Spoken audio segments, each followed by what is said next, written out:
आमचा भाव आता थोडे दिवसात लय वाढणार आहे। त्याआधी बाजारातून लिंबू आणून ही रेसिपी नक्की करा, म्हणजे 3 ते 4 महिने डोक्याला तापच नाही। सर्वात आधी लिंबूमधील बिया काढून घ्यायच्या। यानंतर 1 वाटी बारीक मीठ चांगले लिंबूच्या फोडींना लावून 2 ते 3 तास झाकून ठेवायचे। आता लिंबूच्या फोडी चाळणीमध्ये काढून त्याखाली बाउल किंवा पातेले असे पुन्हा 2 तास तरी ठेवायचे।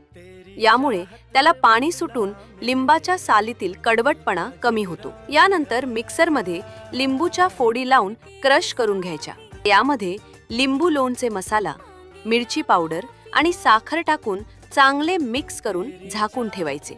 यातील साखर चांगली वितळेपर्यंत 4 ते 5 दिवस रोज हे मिश्रण चांगले हलवायचे। मग काय झाले, आपले आंबट गोड तिखट लिंबू क्रश लोणचे तयार। अशा जुन्या रेसिपींसाठी चॅनलला आत्ताच सबस्क्राइब करा।